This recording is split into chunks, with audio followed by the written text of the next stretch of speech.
আসসালামু আলাইকুম আলহামদুলিল্লাহ। আজকে আমরা সকাল সকাল খামারের মধ্যে আইই। তো খামারের মধ্যে আইয়া আমরা প্রথমে যে খামারের পর্দা যেগুলো আছে ওগুলা তুলিলাই। তো পর্দাগুলা তোলার পরে আমরা খামারের দরজার সামনে টিন ওখান হরাইলাই। তো টিন হরানির পরে দরজা খুলিয়া খামারের মধ্যে ঢুকি। তো ঢুকার পরে দেখি যে আমরা মুরগির বাচ্চাগুলো আলহামদুলিল্লাহ অনেকটা বালা সুস্থ আছেন। তো যাই হোক, তারপরে আমরা পানির পাত্র যেগুলো আছে ওগুলা একটা একটা করে তুলি। তো তোলার পরে ওগুলা আর কি আমি ফুরকিত লইয়া যাই। ফুরকিত নিয়ে বালা করি সুন্দর করি পরিষ্কার করি। তো পরিষ্কার করার পরে ওগুলা আমরা ফাইবর কান্দা টানিলাই। তো ফাইবর না নিয়ে ওগুলার মধ্যে আমরা পানি ওগুন বড়িলাই। তো বড়ার পরে আমরা মুরগির বাচ্চাগুলার আর কি একটা একটা করে পানির পাত্রগুলা দিলাই। তো তারা আর কি একটু তৃষ্ণা আছিল, যেহেতু রাতকুর পানি, তো রাতকুর পানি আর কি তারা খাইন না, একটু কম খাইন। তো আমরা সকালে যখন নতুন পানি দেই তখন আর কি তারা একদম বেডিয়া পানিগুলা খাই। তো যাই হোক, পানির পাত্রগুলা দেওয়ার পরে সকালকুর মতো আমরা খামার তনে বাড়িয়ে যাই গি। তো তারপরে আমরা এইখানে আজকে অনেকটা রোদ উঠছে। তো রোদ উঠার কারণে আমরা ভাবলাম যে আমরা গরো যে তুষ যেগুলা তো আছে ওগুলা রোদ দিলাই। তো রোদ দিলাইলে আর কি এগুলা একটু ভিজা ভিজা আছিল, তো ওগুলা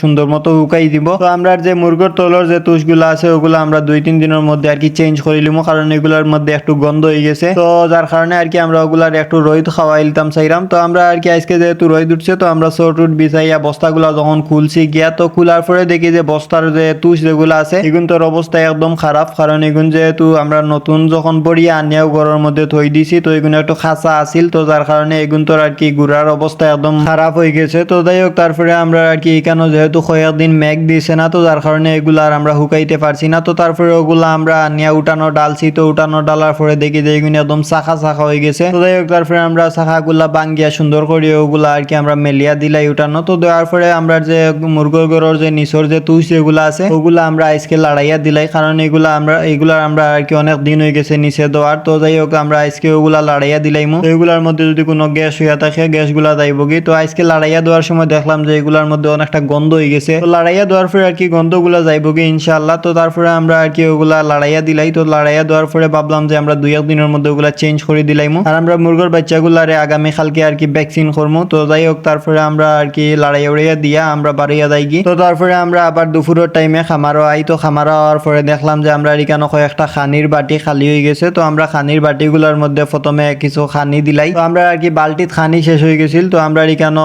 একটু স্টার্টাস ফিড রয়ে গেছিল। তো স্টার্টাস ফিড আর আমরা যে গ্রোয়ার ফিড, তো দুইটা মিক্স করিলাই। করার পরে আমরা খানির বাটিগুলোর মধ্যে আর কি একটু একটু করে খানিগুলা দিলাই। তো খানিগুলা দেওয়ার পরে আমরা পানির পাত্র যেগুলো আছে ওগুলা একটা একটা করে তুলিলাই। আর আমরা কয়েকদিন আগে একটা ওয়েট মেশিন আর কি অর্ডার দিছিলাম অনলাইনও। তো একটা আর কি আমরা 4-5 দিন আগে আমরা আতো পাই। তো আতো পাওয়ার পরে আমরা মুরগির বাচ্চাগুলোর যখন 20 দিন আর কি বয়স আছিল, তো তখন আমরা আর কি একলা একলা একটা মাপ দেই। তো আমরা ভিডিও আর করছি না, তো আমরা নিজে নিজে আর কি মাপ দেই। তো মাপ দেওয়ার পরে দেখি যে আমরা মুরগির বাচ্চাগুলো আলহামদুলিল্লাহ অনেকটা বালা একটা ওয়েট আইছে। তো 400 গ্রাম 450-500 গ্রামের মতো ওয়েট আইছে। তো যাই হোক, তারপরে আমরা আজকেও আবার আর কি আজকে মুরগির বাচ্চাগুলোর বয়স 25 দিন আলহামদুলিল্লাহ। তো তারপরে আর কি আমরা আজকে ভাবলাম যে মুরগির বাচ্চাগুলা মাফিলাই। তো মাফার পরে আপনারাও দেখাইলিমু, ভিডিও করিলিমু। তো যাই হোক, তারপরে আমরা স্কেলটা বার করিয়া ওগু আর কি আমরা এক জায়গা থই বালতির উপরে থইয়া আমরা মুরগির বাচ্চাগুলা একটা একটা করে তুলি। তো তোলার পরে দেখি যে আমরা মুরগির বাচ্চাগুলা আলহামদুলিল্লাহ এই 2-3 দিন 4-5 দিনের মধ্যে আর কি অনেকটা বালা ওজন গেইন করছেন। তো যাই হোক, কয়েকটার আর কি ওজন প্রায় 650 গ্রাম 500-550 গ্রাম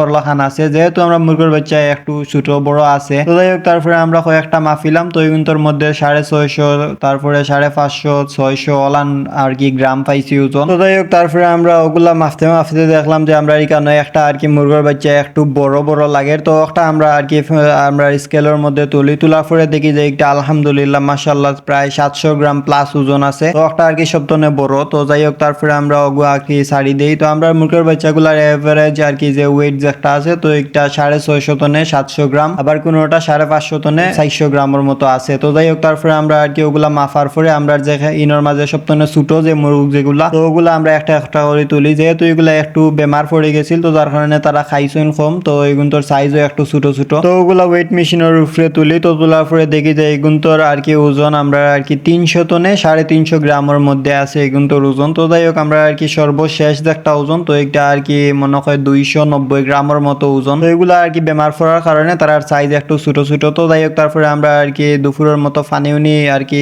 দিয়া তারপরে আমরা দুপুরে বাড়িয়া যাই গি। তারপরে আমরা আর কেন খানি শেষ হয়ে গেছিল, তো যার কারণে আমি বিকালে যাই গি বাজারও। তো বাজারও গিয়ে আমরা খানি এক বস্তা আনি। তো যাই হোক, আজকের ভিডিও আমরা অতটুকু। আপনারা সবাই আমরা লাগি দোয়া করবা, আমরা খামারও লাগি দোয়া করবা। আল্লাহ তাআলা যেন আমরা খামারও বারাকা দান করেন, আমরা মুরগির বাচ্চাগুলারে সুস্থ রাখেন। আপনারা সবাই দোয়া করবা আর আমরা চ্যানেলটা সাবস্ক্রাইব করবা। আসসালামু আলাইকুম। আলাইকুম ওয়া রাহমাতুল্লাহি ওয়া বারাকাতুহু।